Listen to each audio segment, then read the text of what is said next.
Alright, you guys, so we are going to just head right into Photoshop now that you guys have watched a video, the tutorial on how to pretty much navigate Photoshop.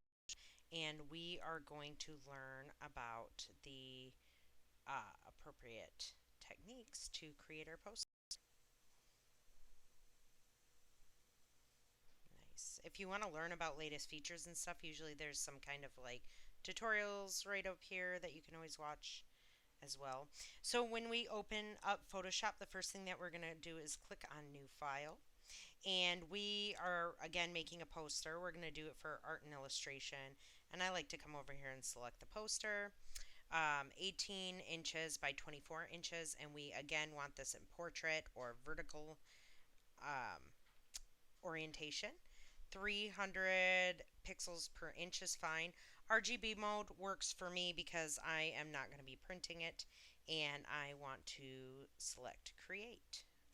So we first have our blank page here. Again, remember this is our canvas and our kind of like our desktop or artboard. The first thing that I want to do is I actually want to save this file so that, saving work first is the most important thing that you can do because I can't tell you, and I'm sure you guys have ran into this issue with other things, but you will be in the middle of working and your computer crashes, or maybe you're working on a desktop and the power cuts out or something, and everything shuts off.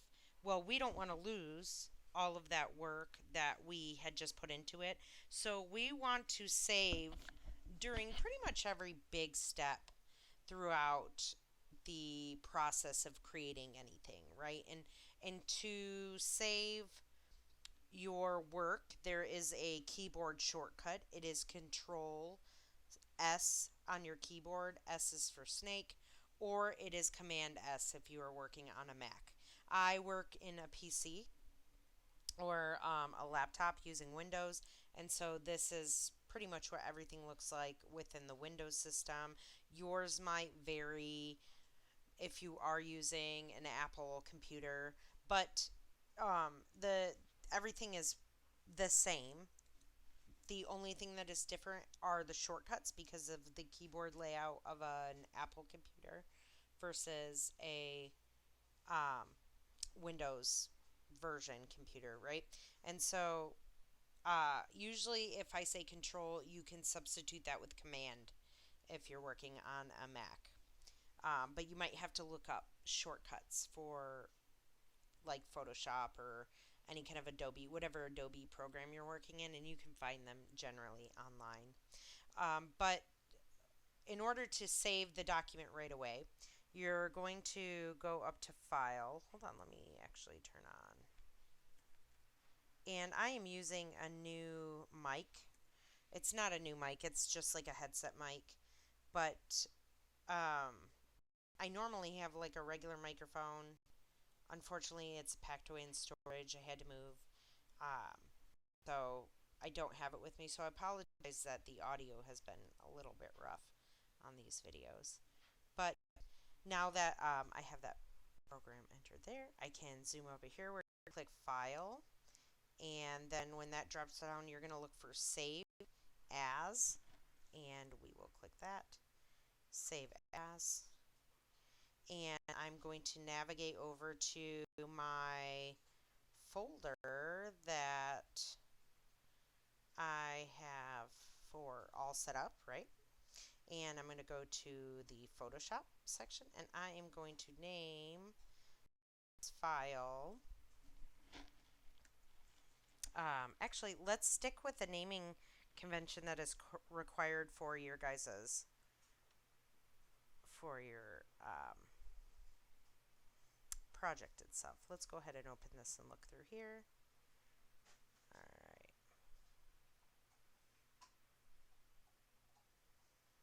You will get the link once the video is posted here. Obviously, it will be up there. Apologize again if you hear my dog. She's going to be running around and doing stuff while we are working on here. I want you guys to go through this project overview because your poster has to include all of these elements, right? I want to see some kind of base photograph or image, a layer mask where you create a mask to like isolate or reveal a specific element in a picture. Um, you can use be used to blend images together, or fade edges, or like selectively apply effects to things. Like if you want an effect um, added only to a specific element, you can do that. We're going to add creative filters on here.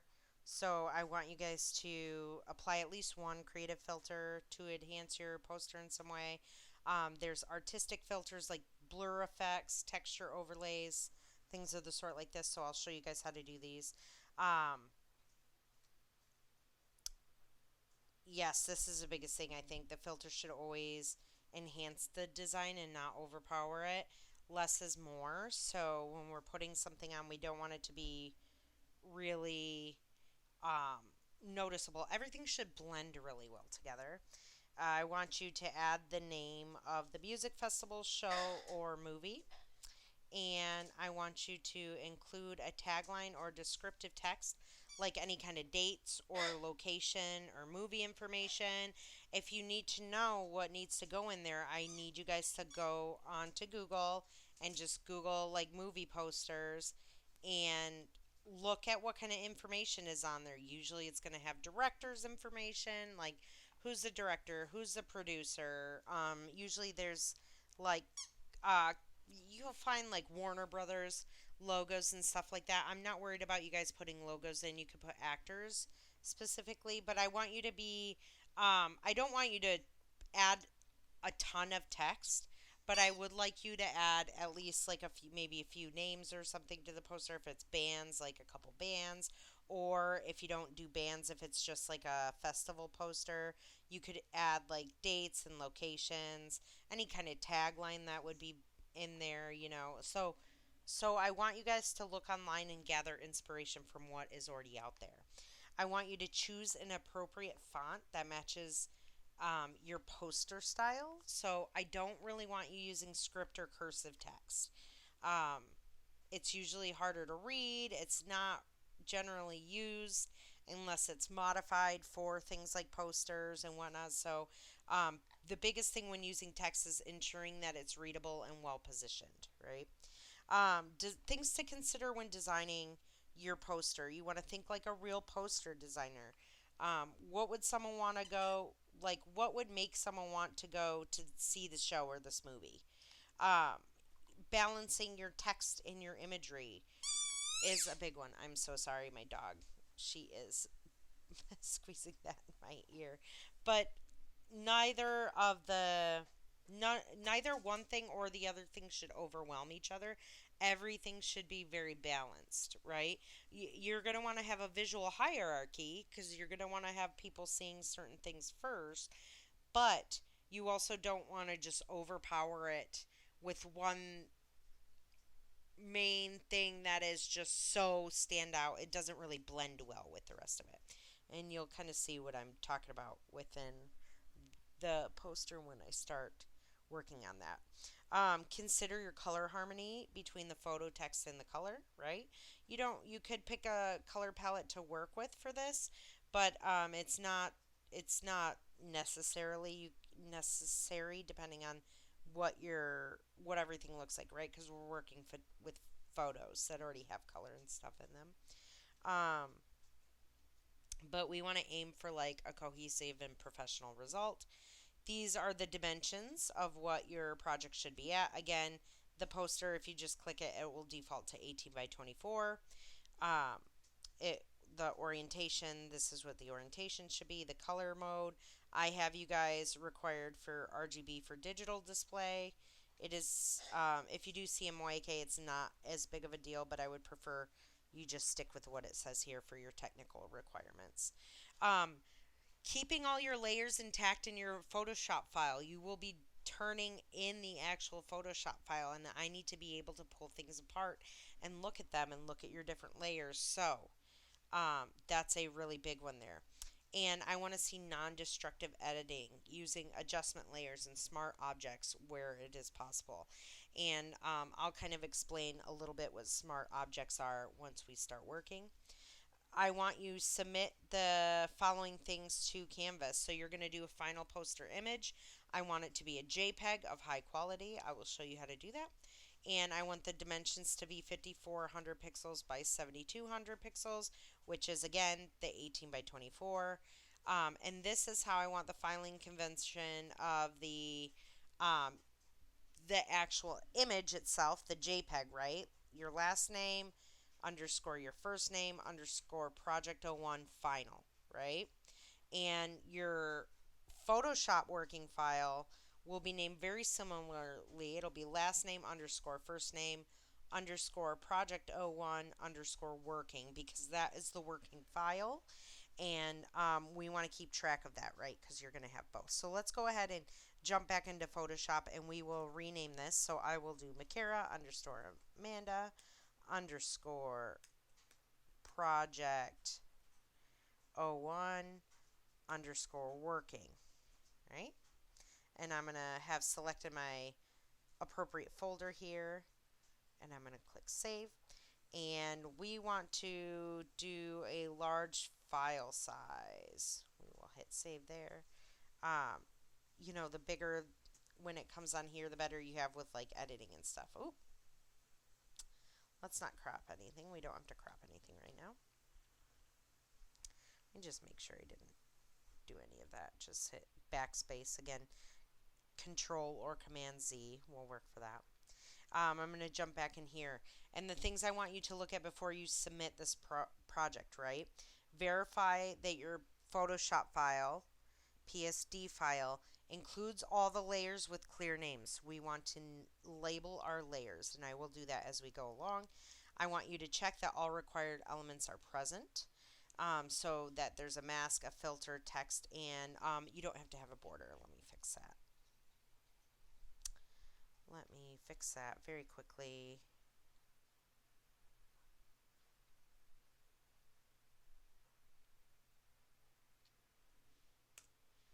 And then let me see. Confirm that the final JPEG exactly 5400 by 7200 pixels, which is 18. Oop, let me put this in here. 18 by 24 inches, right? Test that the file opens correctly, and I want you to follow the naming conventions exactly as they are. I'm going to save this, and the due date will be updated appropriately in here for you guys. If you need help, right, review the lecture, review this video. If you have any additional questions, post these questions to the discussion forum inside of Discord. Ask anyone in the chat for help if you have that. We also have Fabio, who is our wonderful TA. He's our tutor for the digital media program, and he will be available to you guys during certain hours. Let me just come back down here. Where is this? I think at the very top. Pin messages. I should pin that. Let me just scoot way up here to the very, very, very top of this forum. Next year, I found out there's a way to make it like a forum style where you can have like categories in it, but unfortunately you can't change it now. Also, make sure that you guys are in the Makara one, because if not, then you will be posting in the other class one. So we want to make sure that this is correct. All right, here is Fabio's information. His schedule hours for this week and the following weeks are going to be Tuesday from 2 to 4 p.m. and Wednesdays from 4 to 6 p.m. So if you guys need help with tutoring, he has the availability, and you can just go ahead and select this. I pinned it to the top of this here, so if you just click on pin messages, it will show this, and you guys can go ahead and select that for tutoring, or you can copy and paste his name in and like look for him within Discord and send him a message and let him know you need assistance with something. So that is the other option as well as far as help goes. But you can always write me to see when I have virtual office hours. I also have a job outside of this, so my hours may vary, but I will work with you and we will coordinate some time to get together. And start early, right? Allow yourself time for revision and troubleshooting with this. All right, so let's kind of jump back in here to Photoshop now that we have our file saved and we're ready to go here. And the first thing I want to do is I want to, if you can have your sketch somewhere that's helpful, I am going to see if I can find my sketch. Let's see, Photoshop document, go back here. I think under output, did I put anything under here? I think I put something under assets and maybe under footage here. Sketch and Procreate. I know that I wanted to do something along the lines of this last one here. Right, so I really want to kind of create like a skull. Maybe there's something along the sides. I'm thinking very grungy background, just kind of a textured background, um, nothing too crazy. Maybe we'll add like some kind of metal texture to the background, considering like I want this to look very grunge, right? That's the biggest thing that I want to do. And then, so it's going to say heavy hitters, metal festival, and then maybe the dates down at the bottom in location of where it's at. So I'm just going to close that so I can refer to it when I'm ready. And I am going to first, I know that the colors of this are going to be, based on what I had seen before, are probably going to be black, gray, and usually maybe an accent color, considering I'm doing like the kind of grungy look to this. And I also might, I want to be able to change that if I can. So this is one of the reasons why working non-destructively is very important, because I can go back and adjust things if I want to. So the first thing I want to do with mine is I want to start with a basic black background, and then kind of build on top of that. So I have my layer over here that just says background. It's already labeled for me, which is perfect. And I just want to fill this whole page. So I'm going to hit, I want to grab my paint bucket tool and make sure that my foreground color is black, and I am just going to click here in the blank spot and it's going to fill my canvas with that black color.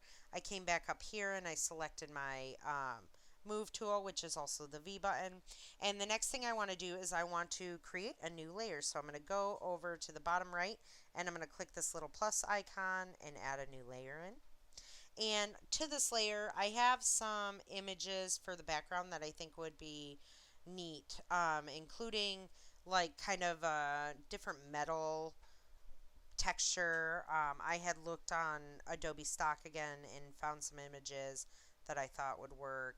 Here's the textures. And one was like this. If I double click on it, one's kind of like this metal, kind of like bedding or like flooring type of look. There's also this here, which looks like some distressed and beat metal. So I might actually use this one, which I think is cool. Let's see what else. This one, which almost looks like a concrete. But I basically just Googled textures online to find these interesting textures that I can work with. I think that I'm going to add that on later, but I think I'm going to try this one first. And then maybe if it's a little too intense because it's a very strong looking texture, I might change it a little bit later. So in order to keep, there's a couple different ways to add assets into these files, right? If I go here up to file in the upper left corner, and I want to, there's a couple different options here. There's a place an embedded option and place linked. If you place an embedded object or asset into the software, it adds that image into your file and it makes the file bigger into your project file. Like it attaches it directly into your project file. That's okay, but if you have a lot of high resolution pictures and assets going into the file, it can get rather large. And so what you would want to do is if you don't want to have that large file, you could place a linked asset into there. Now the problem is if you haven't if here's the benefits of the embedded, right? If you place an embedded asset into the file, then it sticks with the file no matter what. So you can send the file anywhere and it will have that image in there. If you place a linked asset into your project, if you move that asset from the folder that it was originally in, so let me show you guys an example. Let me file and place a linked image into here, and we will go to that one image that I had under downloaded assets, images, and that one's under textures, and I will select that, and I'm going to place this image in here, and it's going to automatically center it into the file. Now if I click off here and I control S and I save my poster, right, which is the Makera Project 1. Here, let me see. File, save is just control S.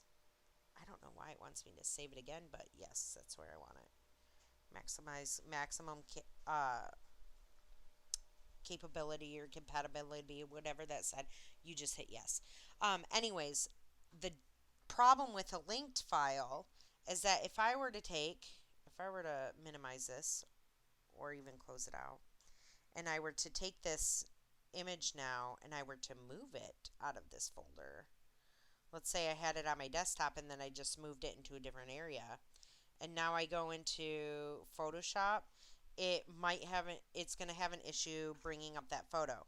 Notice how in your layer it shows up as like a red question mark, and that's because the photo isn't there. If I close this out now and I go to my project file and I open the project file, which is this one right here. Oh, I don't need it saved as a PNG. It's going to give me a cannot locate the linked asset, right? It gives you the opportunity to relink it, but what if you move your stuff around, right? So making sure that you're keeping everything within the same folder is very important. This is just going to tell you how to locate where that image should have been. Um, and so for the purpose of this class right now, I want you to make sure that all the assets are embedded into your project. So if I hit OK, it's going to say Smart Object must be rasterized before something. I don't know if that makes it. Oh, let me grab here. It seemed to have worked with this, but we're going to delete it because I don't know if it will mess with the resolution of it or anything. And then I'm going to go back and I am going to move that asset back to where it belongs into the textures folder. And so right now I'm going to file, place embedded. And so this is going to essentially just like burn it into it's going to automatically put it in with the project file. So again, the downside is it makes your project file larger when you're embedding images, but I think for this, I don't think it will be a problem. When you start to do bigger projects or you're using really high resolution things is when it becomes an issue. So I want to go to downloaded assets, to images, textures, and I'm going to add that. And what I'm going to show you guys is kind of the basics of just getting started here.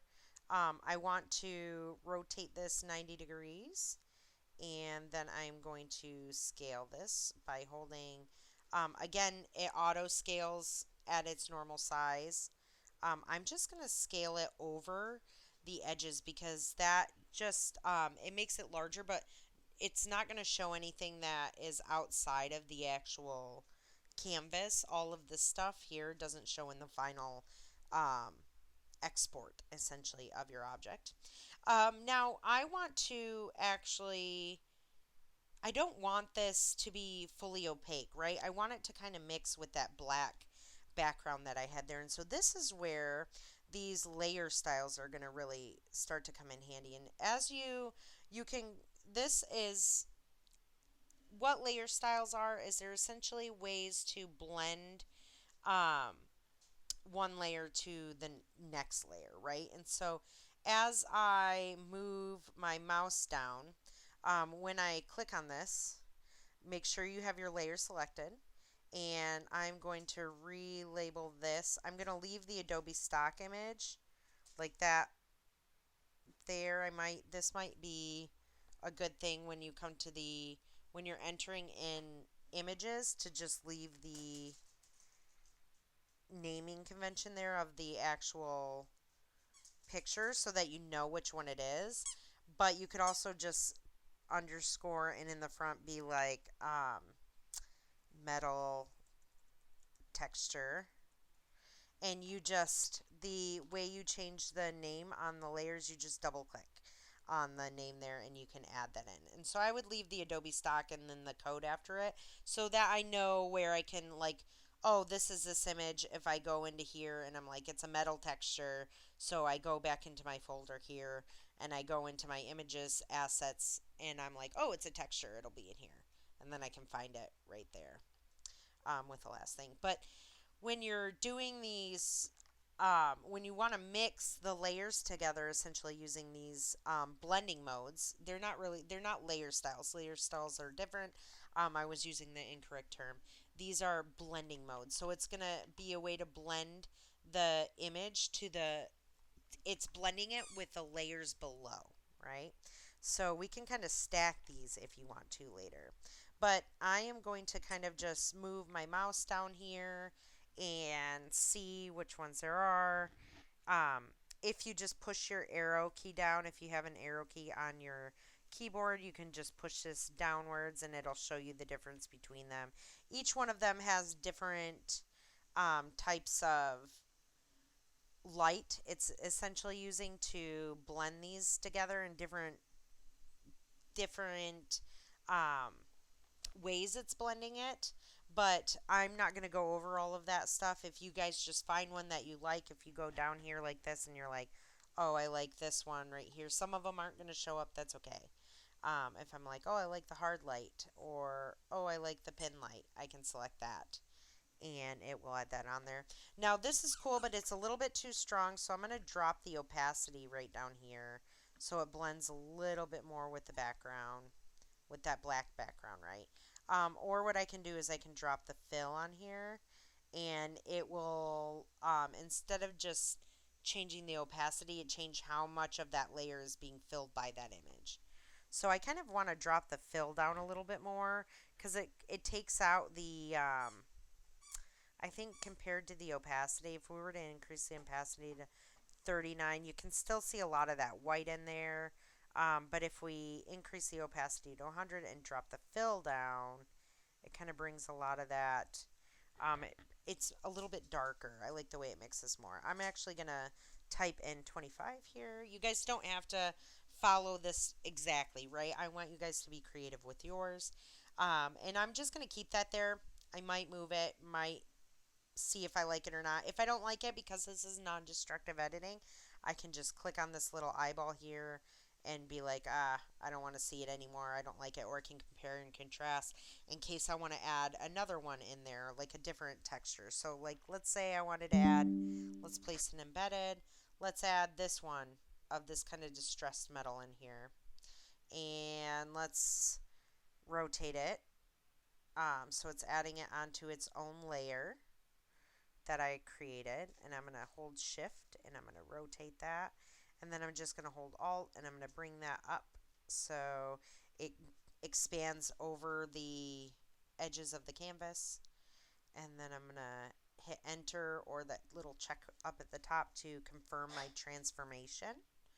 And then I am going to also play around with the blend modes on here.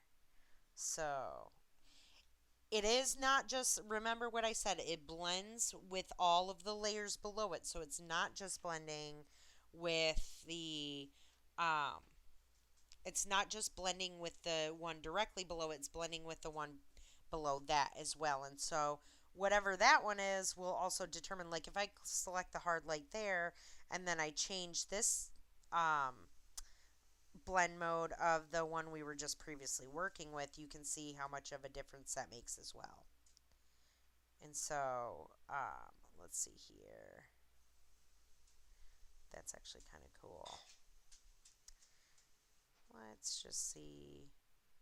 I'm just kind of experimenting more with the background.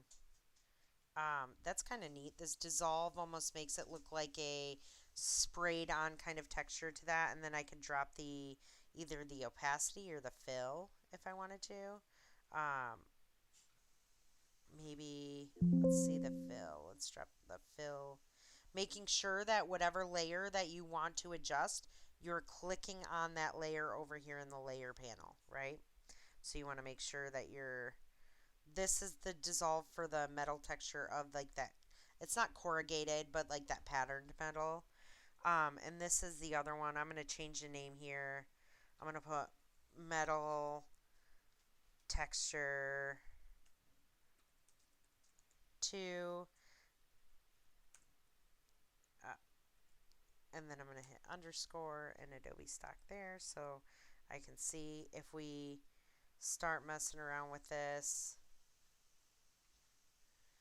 Color dodge is kind of cool because I'm trying to think ahead of what I want it to look like because I'm going to mess around with the opacity or the fill of this layer as well.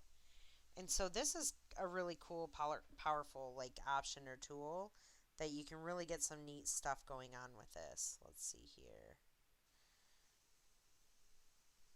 And these, the names of these, we can always look these up. I can try and find a resource for you guys that shows like what each one of these blend modes mean. Color dodge isn't bad. I'm actually set this back to normal.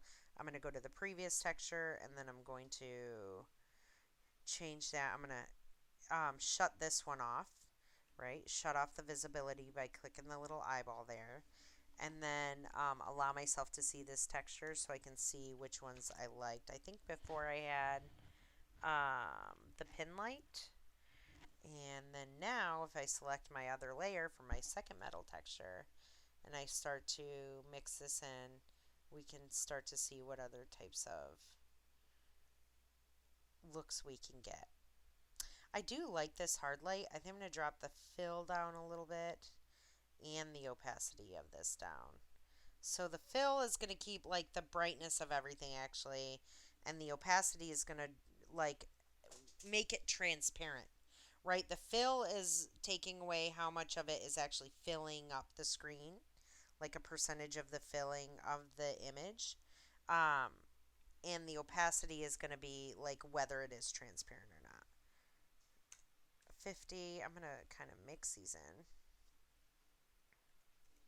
and blend them together. And I actually want to rotate this image so that this kind of lighter spot is up at the top because I think that would look cool behind the skull that I'm going to do. And so if you want to zoom in and out of your canvas, you can hit Control minus or Control plus on the keyboard. It is the two buttons that are next to the backspace that are to the left of the backspace button on your keyboard. If you hit Control minus or Control plus, well, you can zoom in and out of the canvas itself. And then again, if you're in that move tool, if I go back out of here and I hold down the space bar, it selects the hand tool and allows me to move essentially my canvas around on my workspace. Let's select this. I want to rotate this, so that's the reason I wanted to zoom out of here. And so I want to make sure I have the correct layer selected, and then I want to move my mouse there, and then hold shift and rotate this like that. And I think that looks cool. In fact, I'm going to move that down a little bit so it's more right here. And maybe a little over, so it almost looks, so the image isn't centered, right? but because this is a texture and I want my texture kind of be around here where the skull is going to be. And I think I'm going to drop the opacity of this patterned metal down a little bit too, because I don't really want it to be super prevalent. Also might drop the opacity still of this layer. And I can always mess around with those later because, again, using a non-destructive editing style. And then I'm going to go ahead and I'm going to lock these two layers so I don't actually move them. And the next thing I want to do is start working with my skull. I'm going to add my skull in here. So I want to go to File again, and I am going to place Embedded. And I'm going to go to Image, Skulls. And there's a few different skulls here that we can work with. I think before I used one of these guys, let me look on this one real quick. If I want to look at these separately, I can go back to my folder here, go to Assets, then Images, and Skulls, and I can kind of double click here and just arrow key through left or right on the arrow keys, and you can kind of find something. I actually really like this one because it looks, this one's AI generated. It kind of almost is like what I'm looking for already. So we can try and work with this, but it is horizontals, and I'm going to have to cut these guys out. So the other thing I could do is I could kind of try and emulate that with these ones. Let's see, though, if we can get this one to work. Let's see these other ones. I know they're very dark looking images, but it is a metal music festival, and I enjoy metal music. And usually there's skulls, so.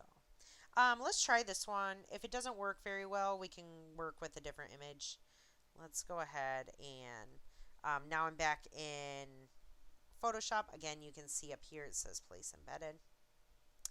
And I'm going to select Place. And the first thing that I want to do is kind of put this in an area where I'm going to want it to be where the text, right? I want the heavy hitters metal fest down here. So I might move this up a little bit so it gives a little room for the text up top. And I'm going to hit enter on my keyboard. And the first thing I'm going to do is come over here and change the naming. I'm going to go to say skulls underscore and then keep the name there. And I kind of want to remove, if I hit enter, you can see here that there is like a hard edge right there because that is the image. And I don't want that hard edge. I really just kind of want these skulls to be in there. And so I want to remove the background. What I'm going to do is I'm actually going to hide these three layers. The background layer and then these two texture layers because I just want to focus right now on this layer itself, and I want to try and isolate these skulls from this background. How do I do that? So I come up here, you know how we were talking about the different selection tools? Well, I want to actually go here to the object selection, and I'm going to click that, and you have to make sure that you're selected on the layer down here in the layer panel. And then I'm going to click on the skulls here, and it's going to isolate this first skull there. I also want to add some to this as well. So I'm going to click on these skulls. So it's going to add to that selection, right? I'm going to hold down shift and select that. Now it's kind of got an okay selection here. We see that it's maybe selecting a little more than we want over in this area right here. And definitely selecting more than we want up here, right? So we can go ahead and try and change that selection. Again, these little marching ants is what it's called, and those are the selection areas. In order to adjust this selection, I think we can go, what we can do is double click on it. Let's see, double click on this. And we want to select and mask. And I can start coming around here and updating this masking as well. Let's see here. This is going to help me because now I can come in here with the paintbrush and take this little area out. And so what this does here, let me show you guys how to get back in here. This is going to go, if I click select and mask, it is going to go into a separate window. And that window allows me to take a tool brush and extend or contract this, like expand this selection or reduce this selection, right? And so I'm going to click select mask, and I'm going to scroll in a little bit so I can see and hold spacebar so I can move around. And I want to make sure that I am reducing the selection, right? Because I want to get all of this stuff out. I only really want to focus on these skulls. And so this is to add to the selection, and this is to subtract from the selection. So I'm going to click the little subtract button there. And as soon as you start to work here, you see my little cursor turns into like a little circle. That is a brush, again, that can be expanded. It can be made bigger with the open square bracket or closed square bracket, right? And those are the two buttons that are above. Um, they're to the left of the backslash key on the keyboard, or to the right of the letter P as in Paul. And so when I have this one now, it's not going to paint, and it's not going to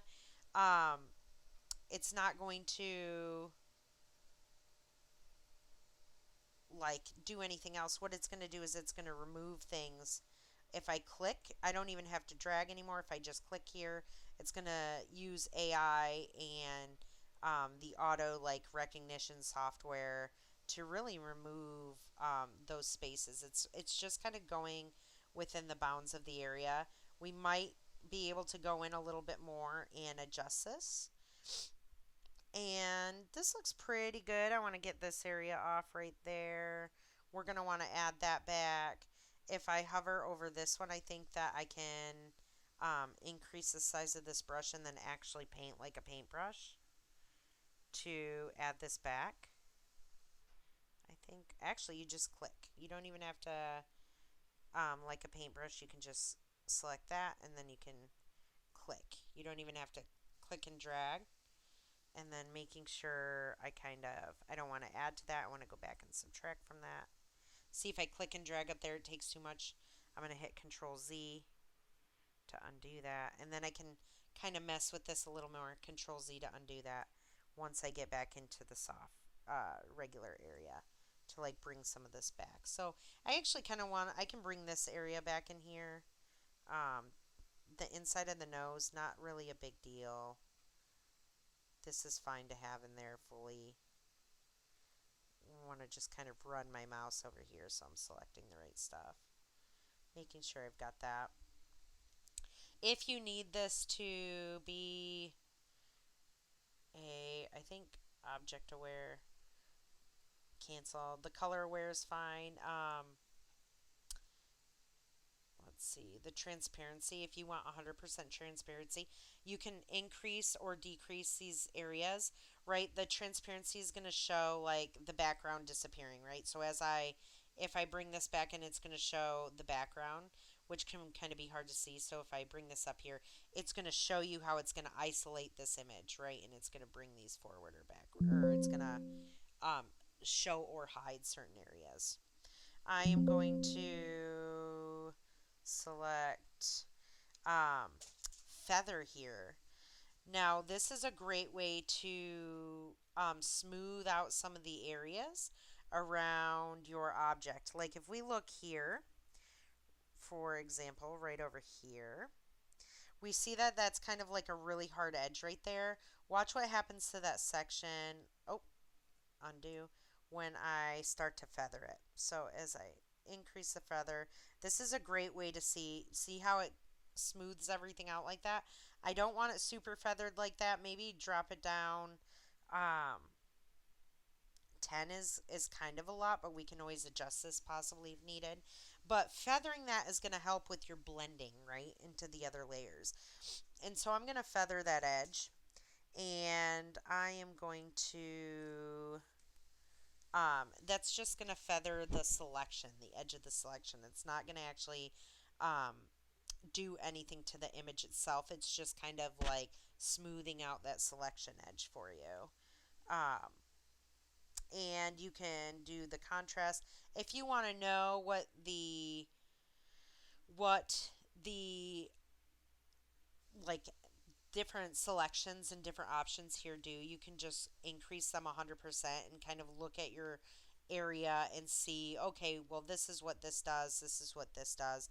And if you have questions, I think you can search in the Control F or up here in the search bar area, and you can read up on what that does. I am going to set my selection by clicking OK, and you're going to see it goes back to the original image, and now you can see the marching ants are more or less around what I needed selected. And I am going to come over here into my layers option, and I am going to click um, the layer mask, or what you can do is that option is now down here as well. So we can click layer mask here, and that is going to again mask out. Remember, I told you the black hides, the white adds to it.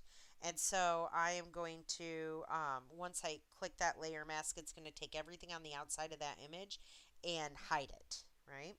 And so I am going to bring back in our different layers that I had added. And notice how as I add these layers back, um, as far as their visibility, you have a little bit hard time seeing them on the background. You see something's happening, but you can't really see what, and that's because we've changed the blending style and we've changed the opacity and we've changed the fill amount. And so not until I add this background does it actually start to really um, pull together and you can see those textures. So I'm going to go and I'm going to click on my move tool again, or hit V on the keyboard. And I'm going to pull my selection back here. And this looks kind of cool, but it's not really super blended in with the background here.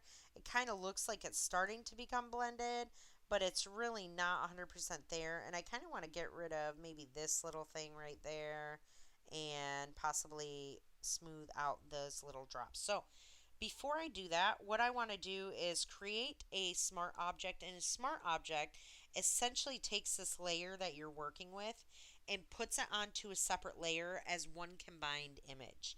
And um, this allows you to go back to the original if you need to and rework that, and then you can re-put it as a smart image.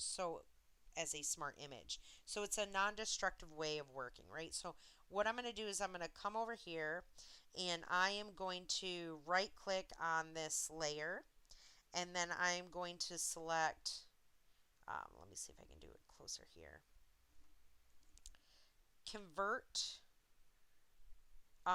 to smart object. Let me see what that does. Cancel that, didn't mean to hit that. Convert to a smart object, and that converts this to a smart object. The layer itself, oh, let me try that again. The layer itself goes away, but you can always double click, I think, on this.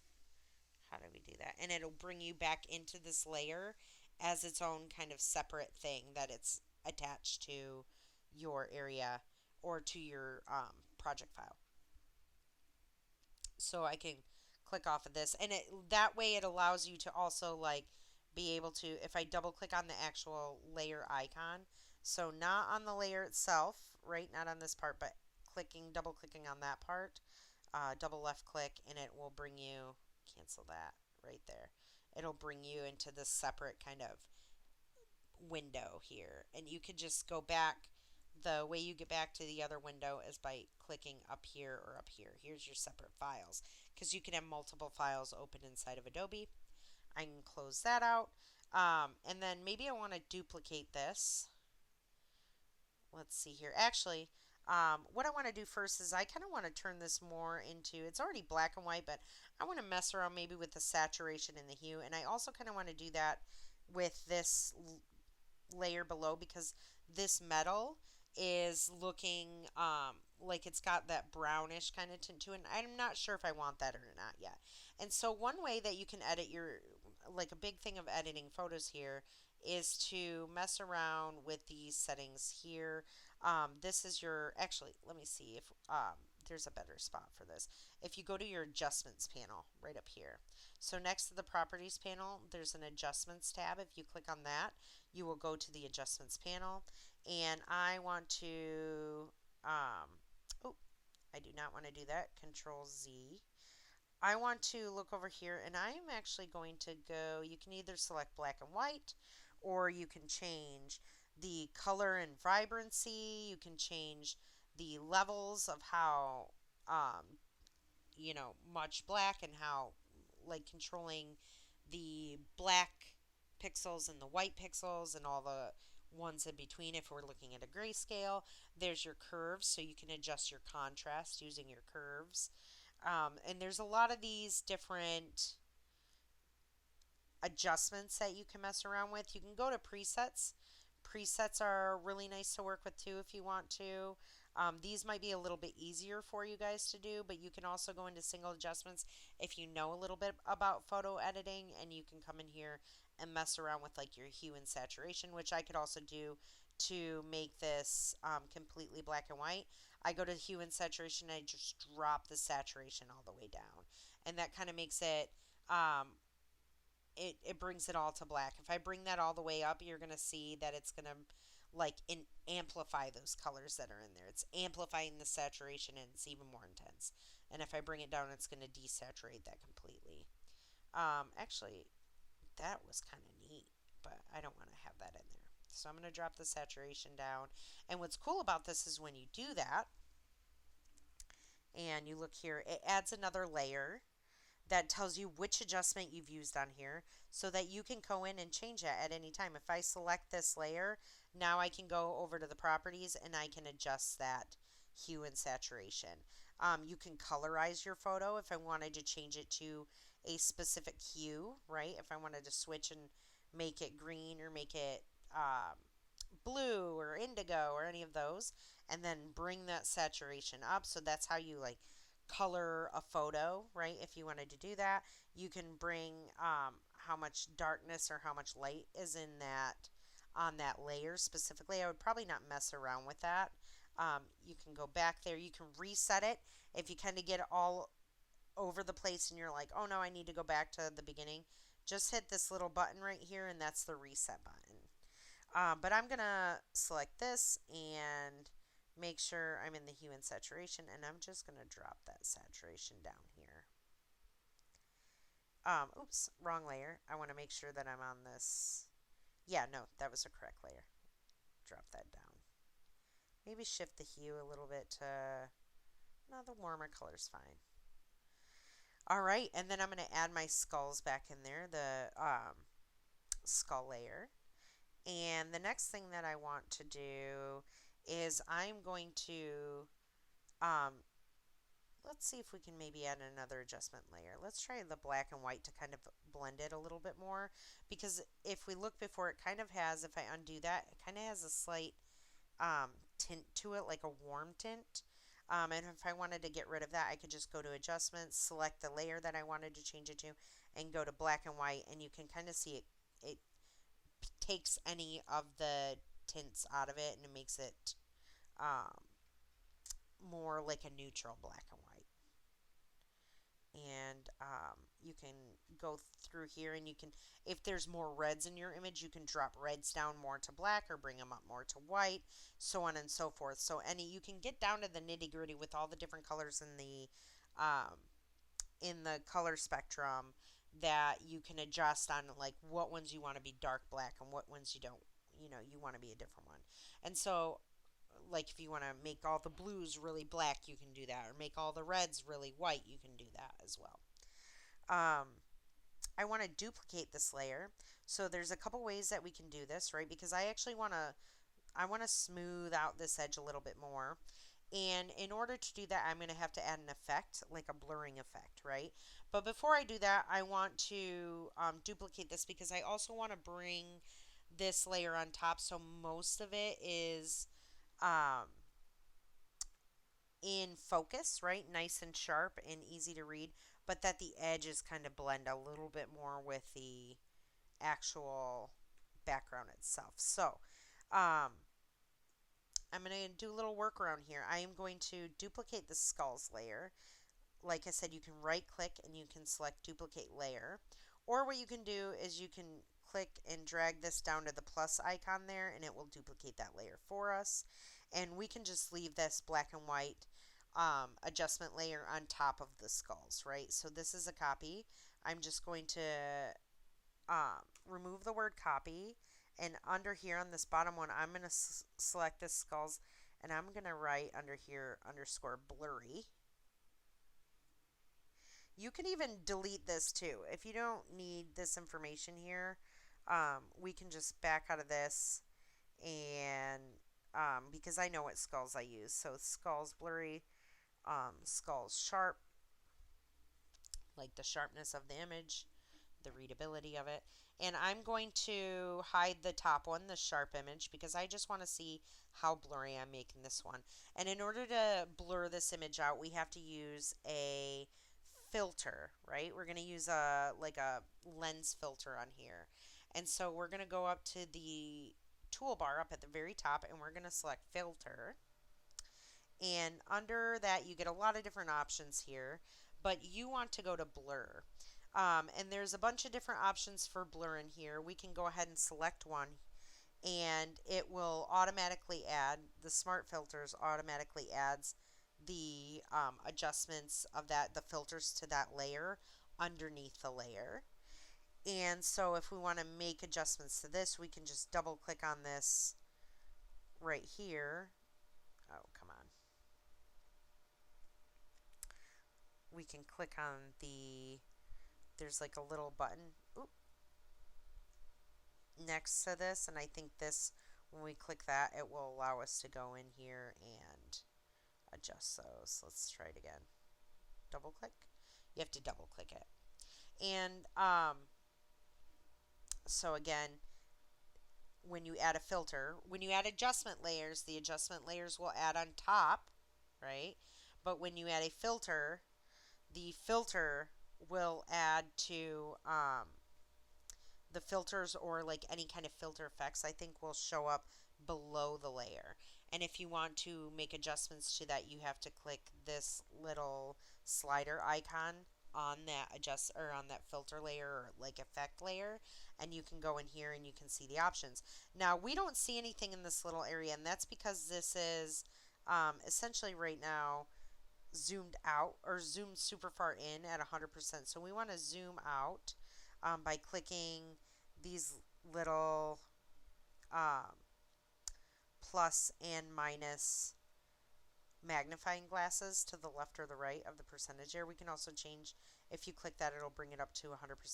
And it automatically shows the little hand icon when you're selecting in there to move the layer around so you can get in close and you can see at 100% what this looks like. And so I want to actually increase the blur on here. I am going to, where is that? Let me actually delete this here. Let's delete this one. If you want to delete a filter or something like that, you can right click on the actual filter in the layer panel and you can delete filter mask. Actually delete clear smart filters right there. And I'm going to go back with that layer selected. I'm going to go back here and I'm going to select the Gaussian blur. I think the this blur, don't use this blur. Use either the Gaussian blur, or like the box blur or motion blur. This one is a little bit harder to work with. It doesn't look as good. And notice that all of a sudden this kind of started to become more like a softer image. I'm going to zoom out here so I can see this, and then zoom back in here so I can see how blurry that's going to make it. And as I increase this radius slider here, you notice that it's making the image blurrier, and it's kind of smoothing that edge out there to blend with the background.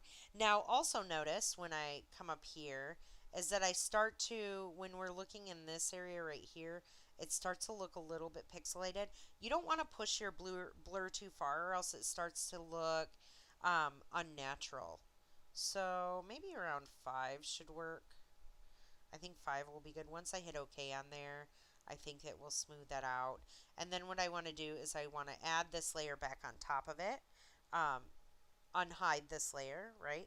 And then I want to change the layer style. Oh, that's why it looked like that. It's because the layer style is different. We want to come up here. The blend mode was different. So what I noticed, that's why it looked a little pixely there, is that when I selected this layer and this layer, the blend style or the blend mode right here was on dissolve. I didn't want that. I wanted it to be normal. So if I want to adjust this Gaussian blur and make it softer looking, I can come back here, decrease there so I can see a little closer, and then increase the size. And then I think we can edit the contents right here. If you click under properties, let's see, that's not it. We want to go back. Smart filters, Gaussian blur. If I double click on the actual smart filter itself, so you want to click on that, right? Not the eyeball, but on this part itself, you'll want to click on that. And it'll bring you back to these settings to adjust a little bit more.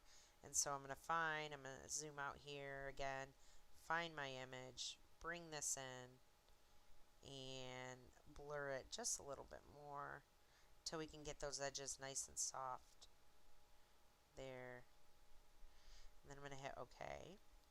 And I'm going to take this one on the top, the nice sharp one, and I want to add a mask to that because I want to I want to show, I want to hide the edges here, right? I want to reveal that blurred image up top here. So I'm going to select this alpha, like the mask right here, the layer mask, and I'm going to grab a paintbrush here.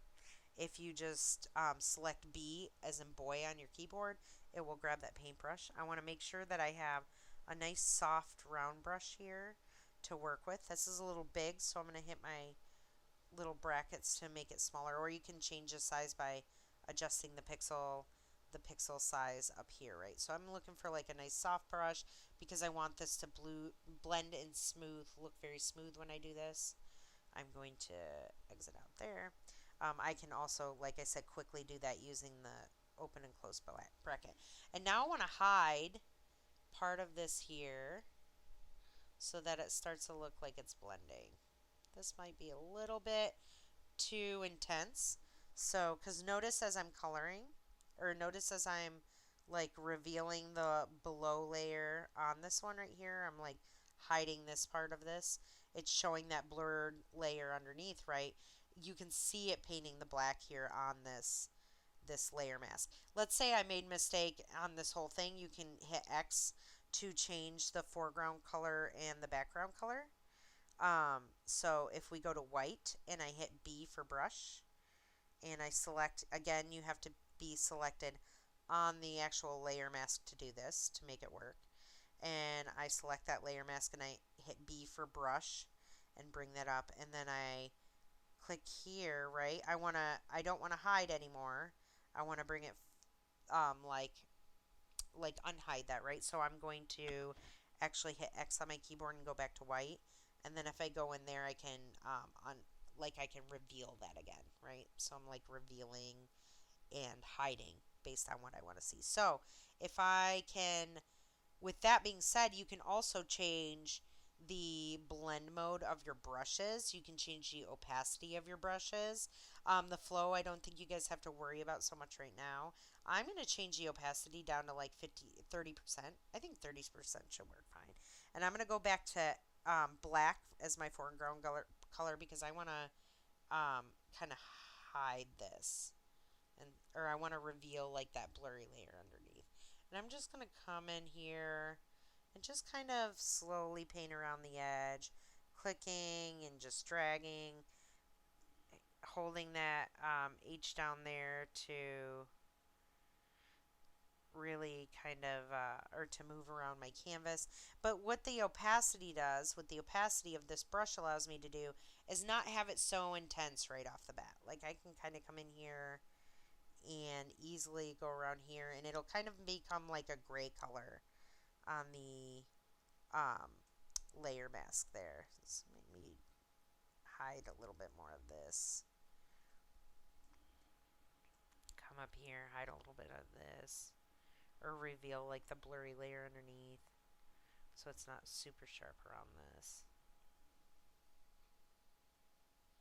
And because I'm working on this layer mask, if I wanted to hide the layer mask, like if I disabled, if I right click on this layer mask and disable it, look at the difference there.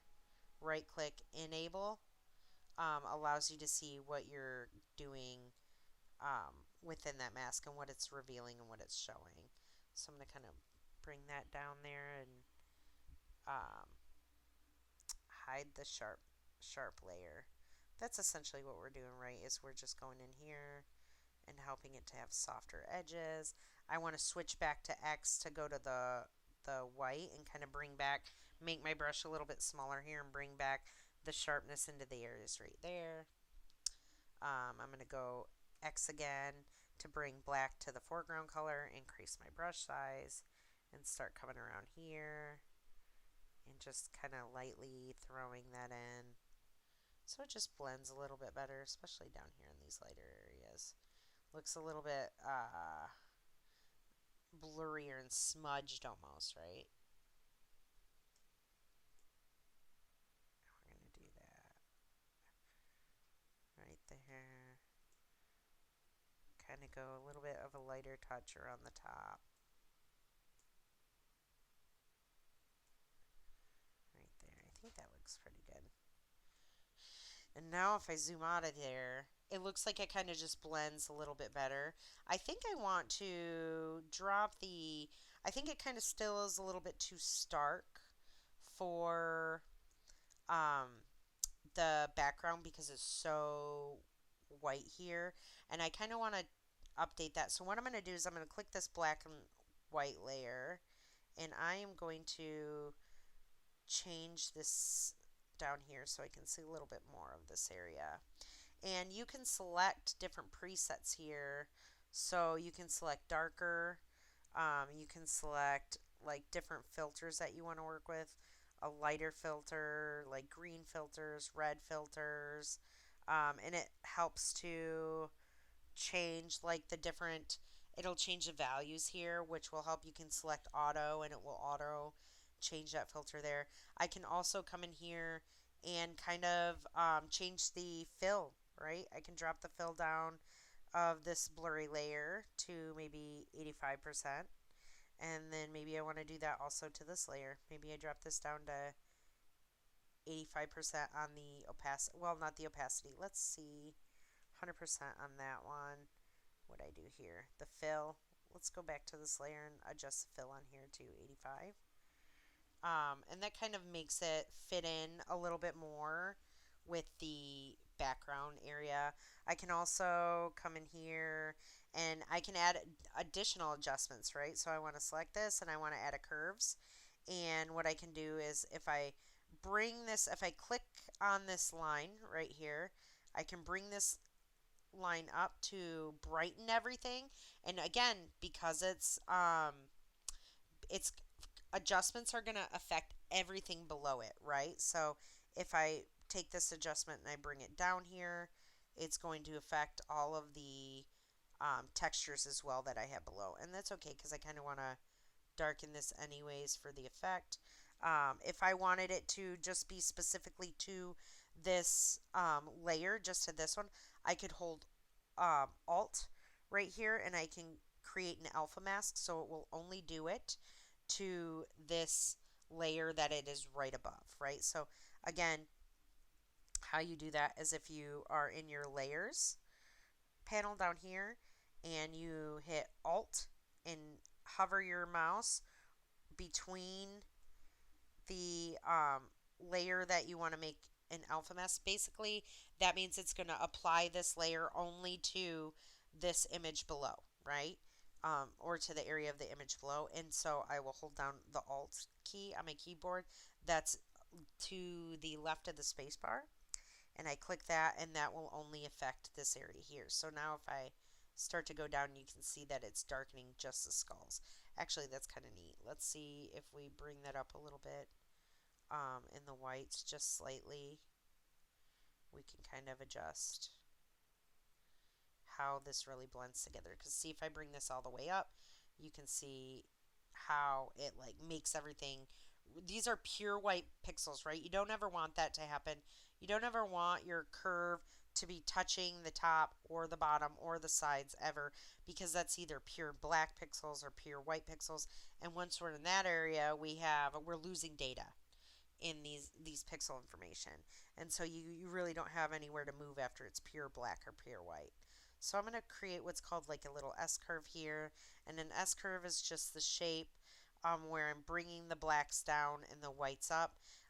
This part of the line, like if I were to exit out of here and go back, and you see the line, let's add that back in, go to adjustments, and we'll go to the curves, and we're going to just adjust the curves on this layer itself. Um, you see this line here.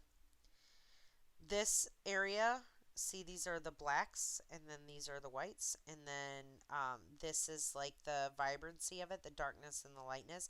And so if you click around here and drag up or down, this is going to control the blacks in the image, or the dark pixels in the image. Here is like the shadows and stuff. This area is going to control your highlights, or the white parts of your image. So if I click here, I'm in about that black, like more in the dark range, and I'm going to drag that down so it's darker. And I could even drag these whites down a little bit so they're a little darker too. Instead of like bringing them up and making them whiter, I could bring them down a little bit, because this stark white against the background already is um, pretty, visually impactful right there. So I can bring that white down a little bit just to help it blend a little more with the background. I am going to, let me hide this one. I don't know whether I like this texture in there or not. I'm going to hide it and reveal it as I work a little bit further. So let me go ahead and select my move tool here. I'm happy with the way my skulls look. I, however, do not want the skulls to like, look, I can accidentally move um, one off of the other, right? And I don't want that to happen. And so how do I fix that? I think I can connect these, can't I?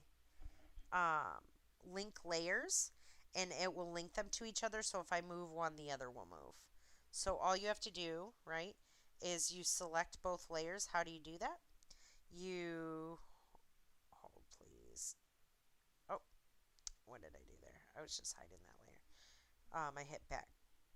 I hit backspace or undo too many times. How do you select two layers at once? You'll click on one layer, and if you hold shift and then you click on the next layer that you want to select, it will select multiple layers. Let's say I wanted to select, let's make this a little bigger again, right here. Let's say I wanted to select this layer right here and this layer right here instead of all of these in between. If I hold down shift and select this, it's going to select all the in-between layers. But if I hold down the option key, um, or control, or is it alt, I think?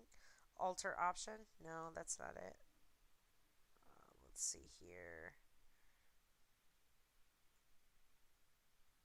There we go. It's the control, command or control. If I select one layer and hit control and select the other layer, it will just select those two that you click. But because these are right next to each other, one on top of the other, I can shift and click both of them. And then again, right click on that and link layers so that it links those together. So that now if I want to bring this down a little bit, I could do that to have a little bit more room for my text. And so the next thing I want to do is I want to add my text layers in here. So I'm going to click the text button right here. And I want to add, let's add a little bit more. Actually, let's do, before we add the text, do we want to add some filters? No, let's add the text in here first and start working with this. So I just click once and it allows you to bring up your text. If you like, it allows your text to just kind of show up here. You're not going to see it very well because I have a black background, but if I were to turn all these layers off, I can just, by the way, click and drag and it will shut all those layers off. Or I can select, shift, click all these, and then click. Oh, it doesn't do that, unfortunately. That sucks. Too bad. Um, that would have been neat. But if I just hide all those layers, I can see my text here. And there's a couple different ways you can utilize the text in here. You can select the text tool and you can click and then type like that. Or if you know you're going to have like a paragraph and you only want it to be within a certain bounds, you can click and drag a shape and then it will only allow text within that bounding box that you've created. This can be more limiting, so I suggest if you're just adding like titles and stuff to just click once and you're not adding like paragraphs of text or anything to this, so it should be okay. Even if you're adding names on there, um, you could use a bounding box to make sure everything's within a certain area if you want to. But you sometimes have to adjust things in order for you sometimes have to adjust the text in order for it to fit. So I'm gonna write first heavy, and I want it to be all capital because it's my hierarchy, right? I'm remaining within my hierarchy that I want us to read essentially the text and see the imagery first. I have written down a bunch of fonts that I went through on my computer. If you want to go through and find additional font faces or typefaces, if you go to your Adobe stock page, sometime like earlier yesterday, it showed me a stock option on here. If I go to sign in, it might allow me. Actually, I think I have to sign in with Google.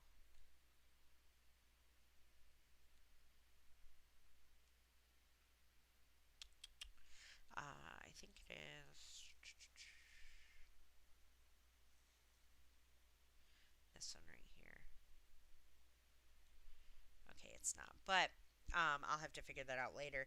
If you go to your um, Adobe Creative Cloud, you can also access the fonts by going to here in your Creative Cloud app. You can go here and you can activate fonts. You just select that, and if you go to Browse More Fonts here up at the upper right, and it will take you on the web page to different font types where you'll log in and you'll just click on them. Let's see if it did it for me. Nice, it logged me in. Cool. You'll just click Add Family, and it will add it into. It will automatically add it into your Adobe softwares, right? It might take a second, so you might have to save your project, which at this point I'm going to hit Control S to save the work that I've had done because I've already worked for about an hour. You guys should get used to doing it a little bit more frequently as you're working. Maybe every 15 minutes or so, hitting Control S to save your project. You can also go down to File and to save, just clicking there. But I already have some fonts that I had picked out that I had liked. There was the True Gore regular, and the only reason that I'm using this font type or this font is because um, it matches with the theme of my poster, right? So you really want to think about what you're looking for to match what you're going to have, right? And I really don't want to see any script or cursive writing because it's way too hard to read. It has to still be legible. This is very legible. It's a very heavy, dense font. It's just got like a distorted edge to it. So, um, keeping that's something to keep in mind. You can change the color right here, right? If I want to change this maybe to like a green, um, I could do that if I wanted it to kind of read as like toxic. I could go here and change it more to, ooh, this kind of bright red is kind of neat, like a super saturated, um, brighter red. And maybe even I could drop it for a little bit more interest, bring it a little bit into the orange area. Drop it down a little bit more. If you have a specific color that you got on that Cooler's website or on the Adobe website, you can actually type in the hex code here, or you can type in the RGB codes right here, right? So if you do the RGB, the red, green, and blue, you can type those in if you did it by CMYK. It will tell you all of those codes. Usually the hex code is the easiest. It's just like a set of letters and numbers together. And it usually only equals about 6 characters, sometimes 7, but that's more on the rare side. I'm going to drop that there, and I'm going to bring this hue down a little bit more into the red again, kind of balancing between like this orangish red color. And I want to still make it kind of a little bit darker. I like that color right there. And I want to increase this font size. Rather than scaling it like this, I think it's easier to just select the font. If you double click on it and you want to edit the font, you can do it like that by double clicking. But I like to, and you can drag and select it all. I want to make this font bigger. I like about right there. We're going to see what it looks like. I'm going to center this, right? So I'm looking for it to snap to my guide. So I can center that. And now I'm going to reveal the rest of my layers again because I want to see what this looks like all together. I like it, but I don't want the heavy to show above the skulls. I don't like that. So layer order matters in this case, right? Because we're working non-destructively. And I want this to be behind my skull areas. I have to drag this layer, this text layer, behind my skulls. Now, the thing that sucks about that is now I've got this black and white that's applying to all my layers below, right? How do I change that? Again, I hold down Alt and I click right here, and that will only apply that to the actual black and white area of the skulls, or it will apply that only to the skull images, right? We can also, let's see here. I want to move this right here so it's just not in the way of my composition. And I can move that down. If I need to move this down too, I can do that. You just click this little section right there and you can move this little bar around. I like this. When adding anything to an image, the one thing you don't want to do is be too close to the edge, right? We want to leave a little negative space on the edges of our like area or workboard. And so I would even say this is kind of cutting it close. I would take this and let's see where the center is, right about there. Again, you can click your alignment tools right up at the top to center things to your canvas. But I'm going to make this slightly smaller by holding down Alt and just dragging that down a little bit so that I can bring it up a little bit more. It's centered right there. And have a little bit more, I'm going to select my move tool and have a little bit more breathing area on the sides. That's there. I can also move things with an arrow key. I think it's like a few pixels at a time, or it's like by like 10 intervals of 10, and you can kind of move to maybe get a little bit more of an even space there, but still be centered. But I like this. I want to bring it down a little bit. I'm going to hold down Shift. Holding down Shift locks you to like either a vertical plane or a horizontal plane, depending on which way you start to move it. I want to do this. Bring that down a little bit. And now I kind of want to warp this text to kind of look like it's arched, right? How do I do that? There's a couple ways you could do that. One way is if I double click in here and I go up to this little tool right here and I select that, and that brings a warp text option up. And now what I can do is I can select any of these options and I can change the way that text looks, which is really cool, right? This is going to be a little bit more, you're going to have a little bit more um, forgiveness when using this versus using a warp mesh, which essentially takes the text, creates an image from the text, so you have to convert it to a smart object, and then you essentially throw um, like a boundary around that text and you start to manipulate that boundary. It can be a little bit harder, it's not as mathematically precise, so if you guys are going to mess around with warping your text, I suggest doing this. You can change the amount of bend that you have in this text. This is like an accordion, right? I don't want to do that. I want mine to be, I'm going to go back to 0 here, or it was at 50. And I want to arc it like this. So I want to kind of pin my edges here, because if I did this arc here, what it does is it fans the text out. But if I select this one, this arch right here where it pins these sides, it just kind of like arcs it in a different way from the vertical area, right? And then I can change this horizontal distribution if I want to. I just go back to 0 if I want to change it. Or I can change that if you want it to look like that, you can change the vertical distortion. But I just want I just kind of want an arc like that right now. When you're done, you can just hit this little check mark up at the top, and that will allow me to bring this down and have like this arcing text there. If I want to adjust that, I think I can double click the text again and click on this again, this little warp tool up there, the warp text tool, and I can mess around with the bend of it if I don't want it so bent, which I don't. Probably around 25 looks good to me. And then I can click this and then I can bring it up a little bit more, making sure it's still centered. And then I want to, essentially, here's the cool thing is I can duplicate this layer. Right click, duplicate layer. And I'm going to change the name to um, hitters, right?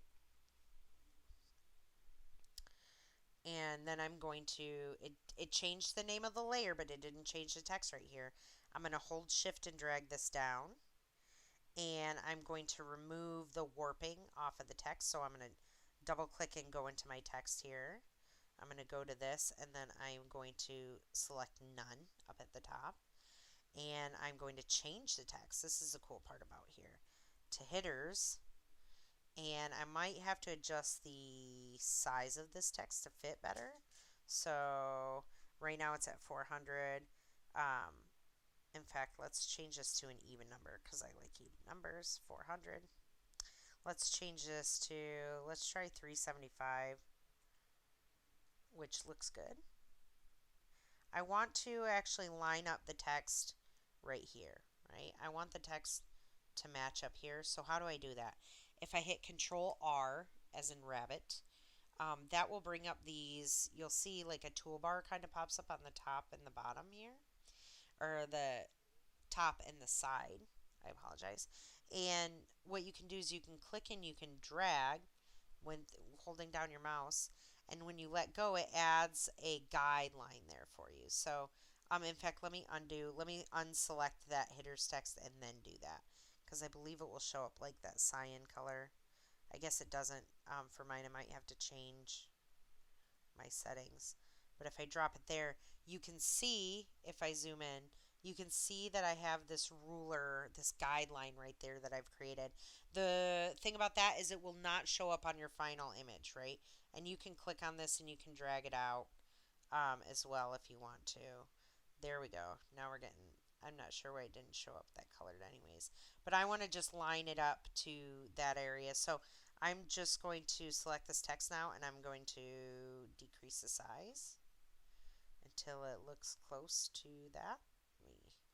If it's close enough, I'm going to hold shift and let me select all of these, and then I want to align them to each other. So I'm going to hit the alignment tool right up there to align all of them so they're all centered.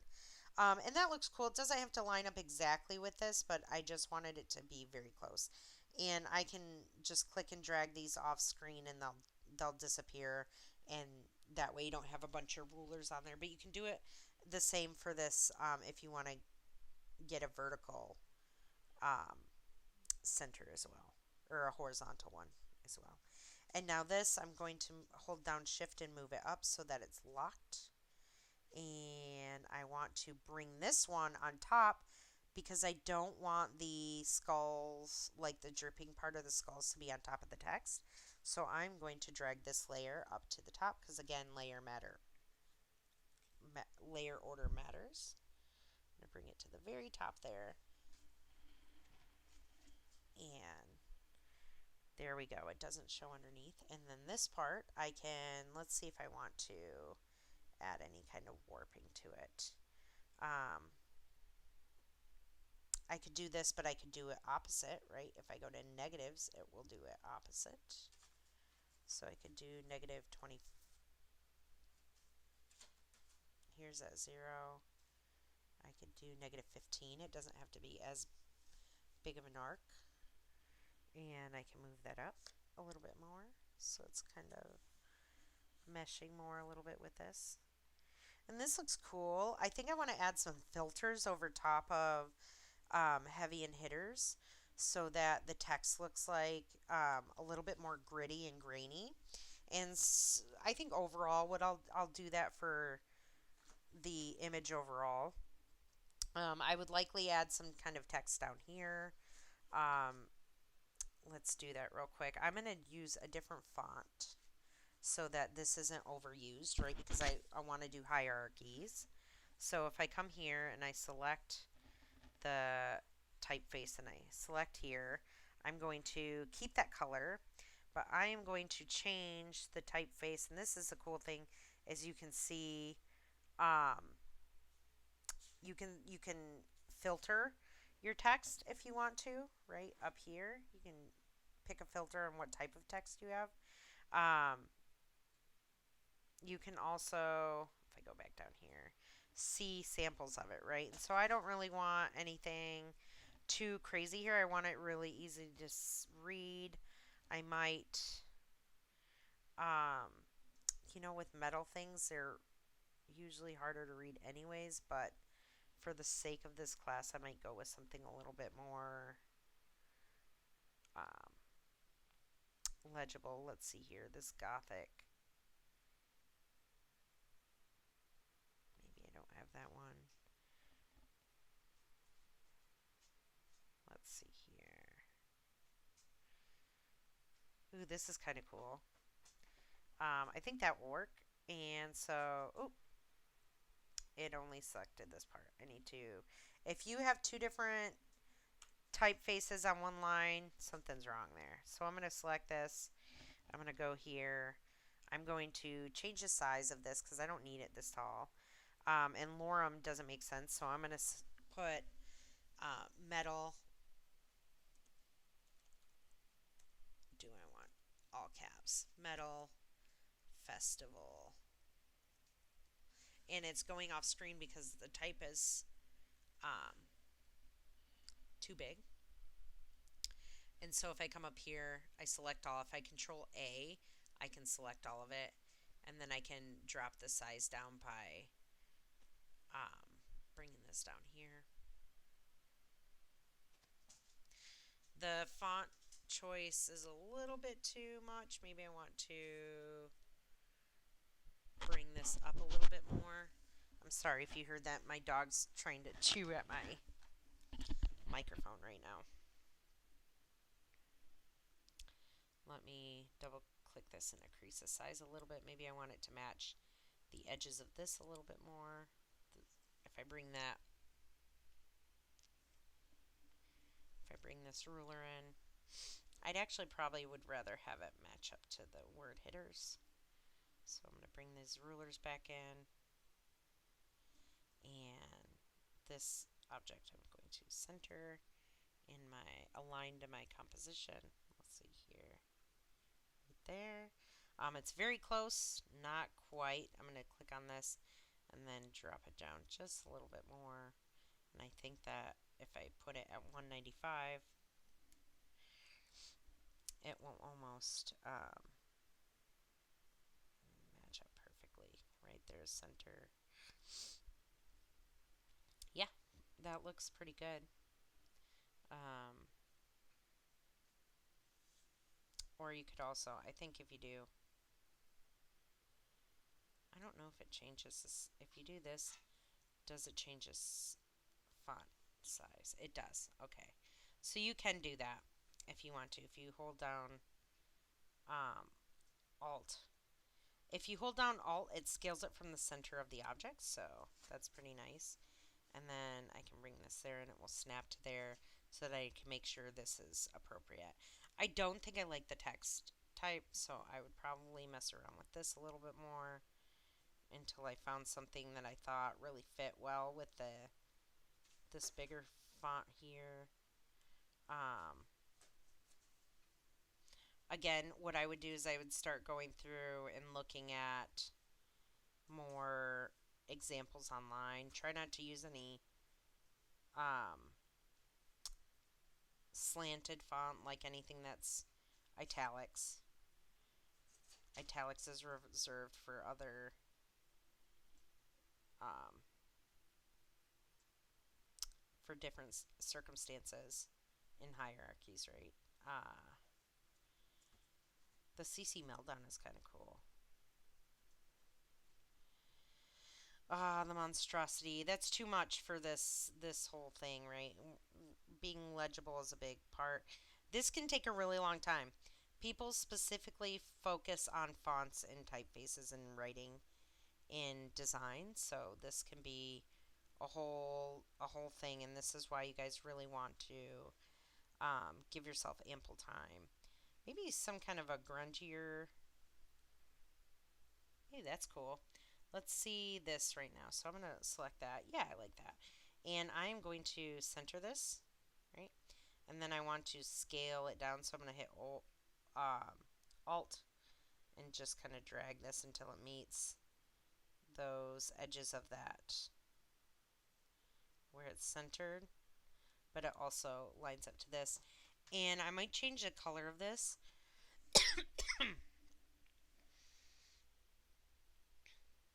So that it's a little bit darker. So that this kind of stands out a little bit more. I might even change this. Let's see what white looks like. White's too bright because it's going to want to bring attention to it. I think I'm just going to drop the color down a little bit more. In fact, I think I like this color a little bit more than this bright. So I'm going to select this and then keep it all the same color. Here is how we can... Here's a couple different ways to change the color. If I click on this right now, it gives me this eyedropper tool, so I can come in here and select that and change it that way. Or what I can do is I can select this, the original one, and select this here, and I can copy the hex code, Control C to copy, and then paste it here on this one. I'm just double clicking to select the entire word. And you're going to go here, and your Control V will allow you to paste that color code in so it matches up a little bit more. Metal Festival, and now I want to duplicate this. Another way to do that is to hold down your Alt key and click and drag, and that will allow you to duplicate the layer above. It creates a copy over here if you look in the layers panel. And what I would do here is I would just change the name to date here. And so this would probably be date and location, right? So I would change my layer name, and I would click here, and then I would change this information out to something else, and probably even change the typeface on this. So I would probably put, I don't know, let's say October I like all caps for this because I think it's like bold. I'm going to put 31st, 2026, right? A little bit further ahead. And then I'm going to actually just do this one first. I'm going to take the location off here because I'm going to separate those and line them up in a different way. And let's change the font of this one to something a little bit more simple. Maybe, ooh, this agency FB looks cool. And I'm going to make it smaller, holding, or you don't have to hold down shift. You can just scale it if you just want to make it smaller. I'm not centering it to this yet, so I want to just make sure that that the date in the, let's see here, done transforming it, holding down shift to lock this into place and clicking alt at the same time. So my fingers are on shift and alt, and that allows me to duplicate this layer again, but then lock it so that it doesn't, as I click and drag, it doesn't move off course from this. They're still aligned, right? And now I want to put this as Phoenix, comma, AZ.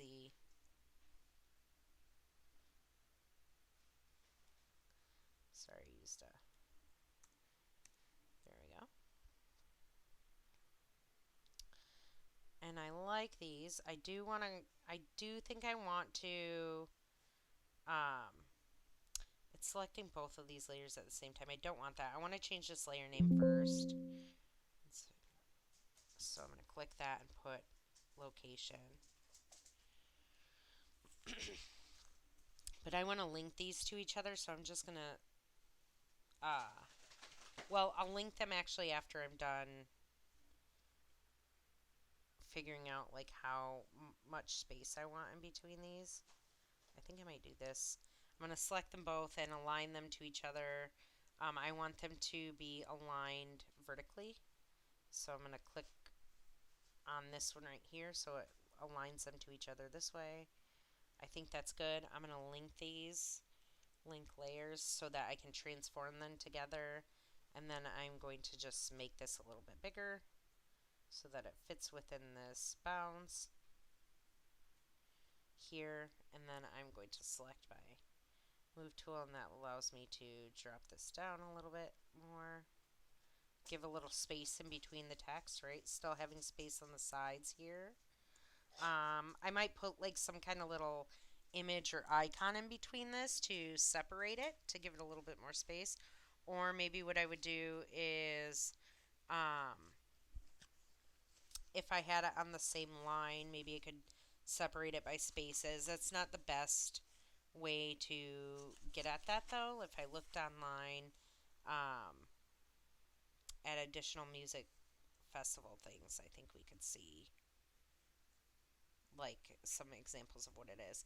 Now, I'm not going to continue messing around with that, though. I would be playing around with it more, but because we're over time on this tutorial, I want to give you guys time to watch it, and this takes a little bit longer. So I do want to add now a layer over top to kind of blend all of this together. I want to add like a grittiness to the image.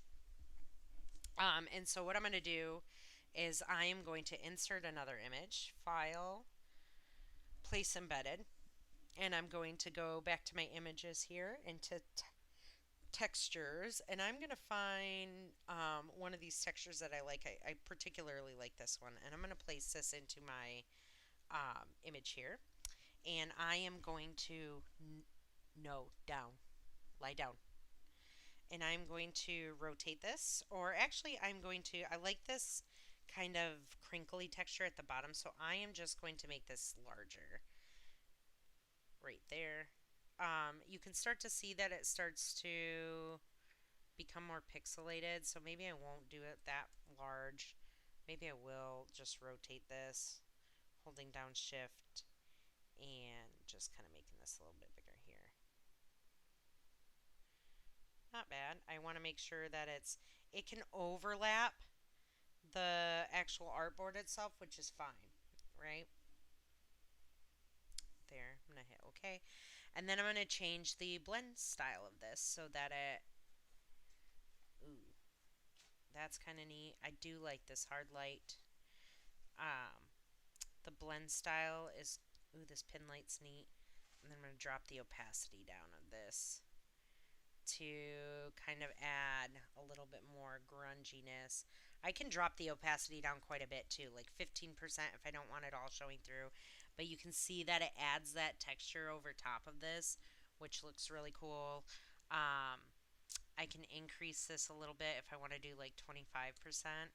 And then I can also add, like, mess around. It'll still be the same percentage there, but I can like mess around with the different blend modes so I can see which one I want. Um, it's a little bit too intense. Let's see here. That one's kind of neat. I do like this one. The luminosity. I might drop the fill down on this a little bit too so that I can see a little bit more of the other textures coming through. Maybe to 50%. And I still get those like metal texture that comes through, but it also adds texture on the top. I might even bring this up a little bit to 70%. Um, I think that's neat right there. Bring this up to 20 instead of 25. And there we go. I'm going to Control S to save my project here. And now let's export this to a final image, right? You are going to be turning in the Photoshop document as well. So making sure that you're turning in your working file, which is right here, right? This one right here is your working file. You also, to export this, you can go to File, Export, Export As, right? We want to go to this one right here. And I'm going to, it'll bring up this little menu right here. And this is how you can double check that everything's correct, right? We're going to export it at this width, 5400 pixels by 7200 pixels. I want to change the format from a PNG. I want it to be a JPEG, so it's a little bit smaller. And this way we can put this into Discord if we want to. The rest, don't worry about the sampling or anything like that. You don't you can put your copyright and contact info as metadata, but we don't do that. We're going to embed the color profile in here, and we're going to hit export.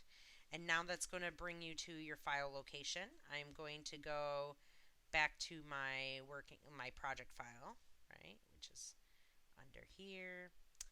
And I'm going to go to output, and I'm going to make sure that I just change this from working to final. And then I'm going to hit export there. Might take a second. And then I can close out of this, hit save. Yes, I want to save it. Tells you your percentage of saving right up here. And then if I, let me click off this. If I go here, back to that folder, let's go back here to output. I can see that I have a JPEG of my image that's all ready to go. And so this is, I would spend a lot more time on this if I had to, but this is kind of like going back to where I had it before. I had that same layout there. This is just showing you make sure you're double checking your spelling. Make sure that your composition is balanced. I might mess around more with the text. That's more likely what I would do here. But I want you to also turn in, so you're not only going to turn in this final image, right? Your JPEG, but you're also going to turn in your working file to me. And then I also want you guys to go in and, let's see, I want you to submit this to Discord as well. So I'll add that into here as well, so you can do that. But that's basically it for this lesson. If you guys have any more questions or concerns, you guys can contact me through Canvas here or through Discord. You can direct message me through there, and I'll go ahead and try and answer your questions. If not, try and get a hold of Fabio, or try and look at these the section here in the video. So I hope you guys have fun doing this project, and I look forward to seeing what you guys make.